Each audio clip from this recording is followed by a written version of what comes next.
Hello बच्चों, मैं हूं आपकी एनसीईआरटी एक्सपर्ट। आज मैं आपको करा रही हूं class 6 chapter 5 understanding elementary shapes.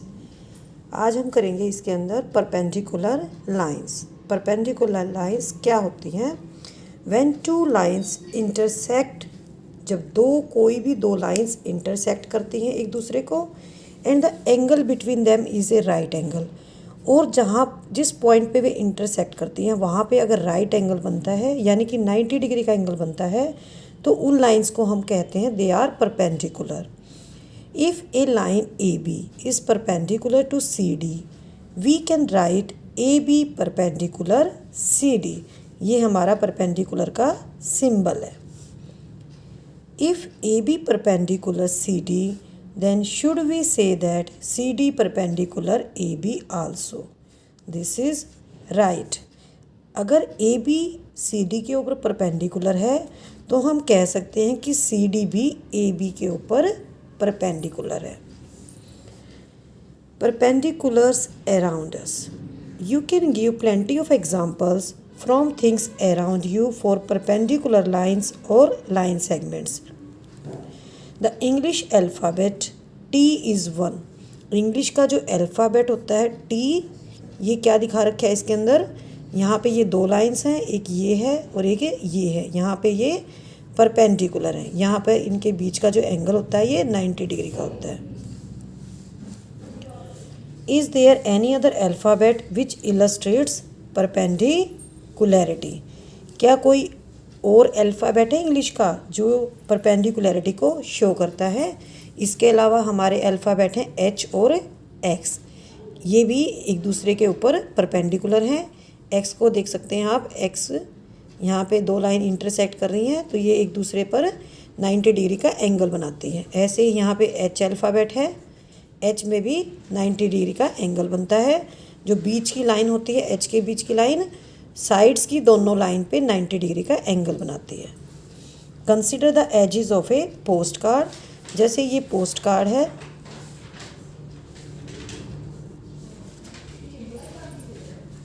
ये आपका हो गया पोस्ट कार्ड।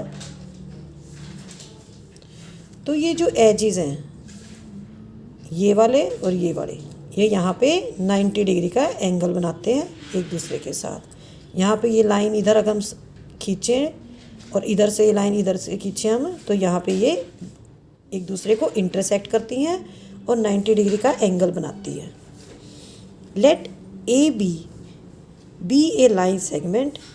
अगर ए बी एक लाइन सेगमेंट है, mark its midpoint as M.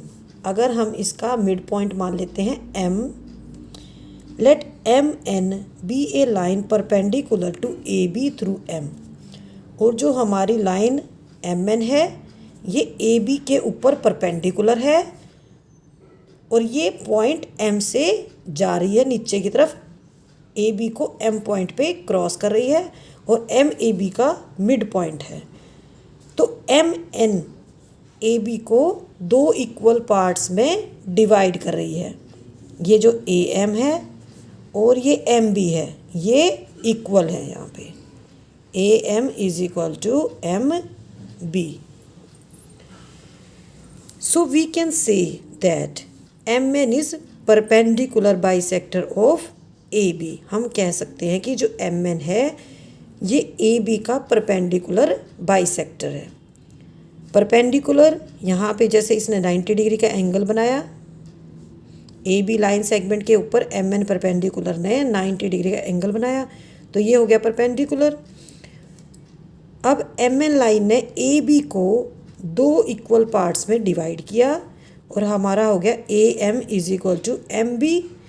तो क्या कह सकते हैं हम कि एम एन क्या है? ए बी का परपेंडिकुलर बाइसेक्टर है।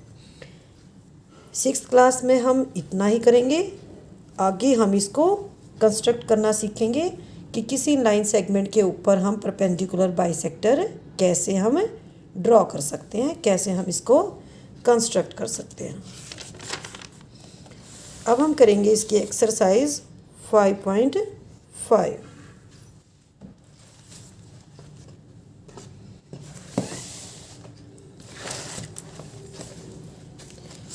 तो जो मैंने आपको अभी अभी बताया परपेंडिकुलर बाइसेक्टर क्या होता है और परपेंडिकुलर क्या होता है, इससे रिलेटेड ही हमारा क्वेश्चन नंबर फर्स्ट है।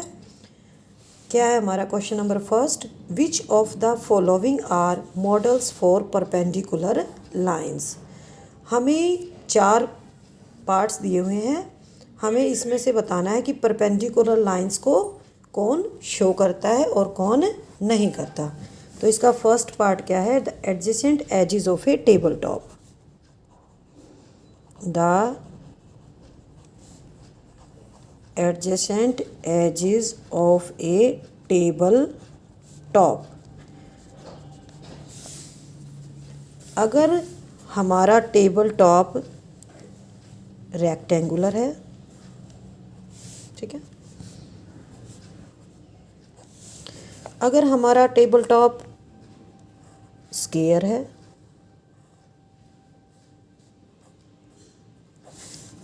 तीसरा केस क्या हो सकता है कि जो हमारा टेबल टॉप है वो राउंड है। तो यहाँ पे हमारे 3 टाइप के टेबल टॉप्स हो सकते हैं। तो हमें इसमें बताना है कि परपेंडिकुलर लाइंस हैं या नहीं। जो ये फर्स्ट केस है जिसके अंदर टेबल टॉप राउंड है, तो यहाँ पे कोई लाइन तो है ही नहीं, तो यहाँ पे 90 डिग्री का एंगल नहीं बनेगा, ठीक है। लेकिन यहाँ पे जो रेक्टेंगुलर टेबल टॉप है, यहाँ पे जो एडजेसेंट एजेस हैं, एडजेसेंट एजेस मैंने आपको बताया था नेबर। जैसे ये वाला है आपका, इसको मान लो हम ए बी मान लेते हैं, इसको हम सी डी मान लेते हैं। तो ये साइड आपके टेबल टॉप की ए बी और ए सी एक दूसरे के साथ यहाँ पे 90 डिग्री का एंगल बना रही हैं। ऐसे ही ये वाली साइड और ये वाली साइड जो एडजेसेंट एजेस हैं, ये यहाँ पे 90 डिग्री का एंगल बना रहे हैं, ठीक है। ऐसे ही यहाँ पे होगा और ऐसे ही यहाँ पे होगा। जो टेबल टॉप है वहाँ के चारों एजेस एक दूसरे के साथ 90 डिग्री का एंगल बनाएंगे, तो हम इनको बोलेंगे कि जो ए बी है और सी डी है ये परपेंडिकुलर लाइंस हैं। ऐसे ही यहाँ पे स्क्वायर शेप का जो टेबल टॉप है, यहाँ पर भी ऐसे ही होगा, ये 90 डिग्री का एंगल बनेगा। हम इनको नेम कर लेते हैं ए बी सी डी। यहाँ पे चारों साइड्स में 90 डिग्री का एंगल बनेगा, तो हम इसमें लिखेंगे यस।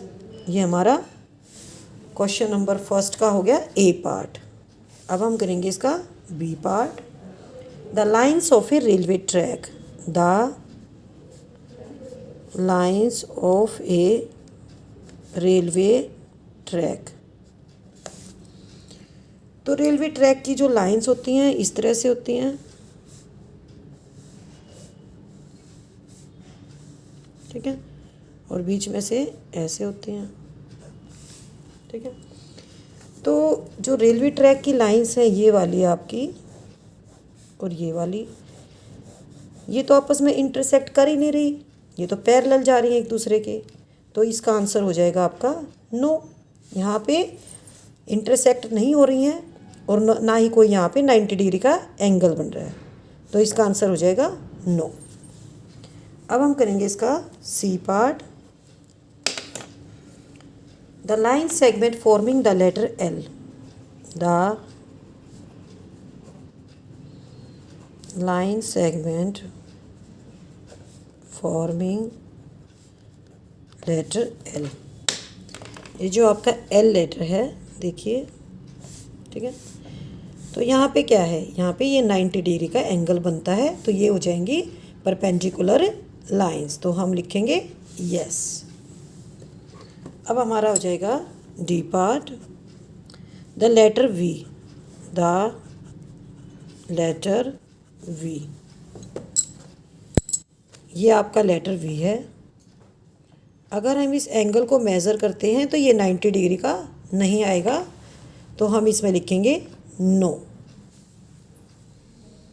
अब हम करेंगे question number second.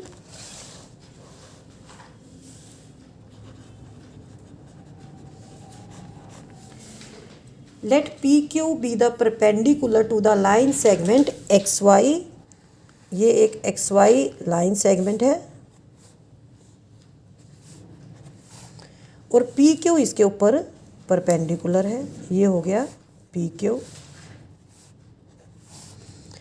Late PQ and XY intersect in point A। PQ और XY एट A पॉइंट एक दूसरे को इंटरसेक्ट करती हैं। What is the measure of angle PAY। हमें एंगल PAY बताना है कि ये कितने डिग्री का है।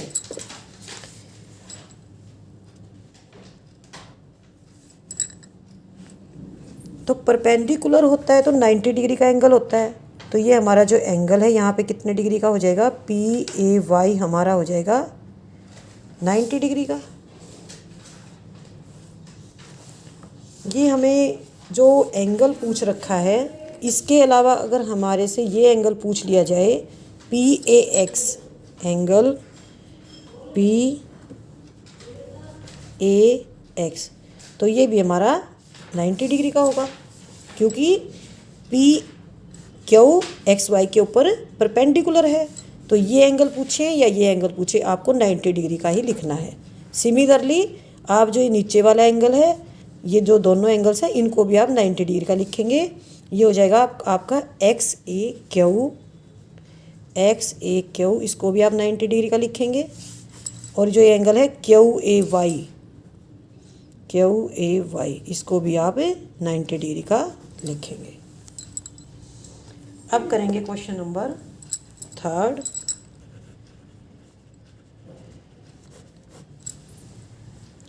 There are 2 set squares in your box. What are the measure of the angles formed at their corners? Do they have any angle measure that is common? आपके पास जो ज्योमेट्री बॉक्स होता है, उसके अंदर 2 सेट स्क्वायर्स होते हैं। एक इस टाइप का होता है आपका,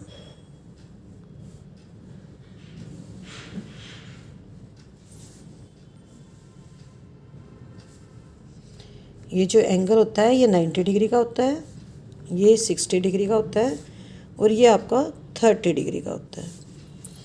और जो सेकंड सेट स्क्वायर होता है वो आपका इस टाइप का होता है। ये जो एंगल है ये 90 डिग्री का होता है और ये 45 डिग्री का और ये भी 45 डिग्री का। तो ये सेट स्क्वायर है फर्स्ट वाला और ये है सेकंड वाला। तो इसमें क्या लिखेंगे, एंगल्स ऑफ फर्स्ट, ये आपका फर्स्ट हो गया और ये हो गया आपका second. Angles of first set square कौन से हो गए आपके, 90 डिग्री, 60 डिग्री, 30 डिग्री। ठीक है।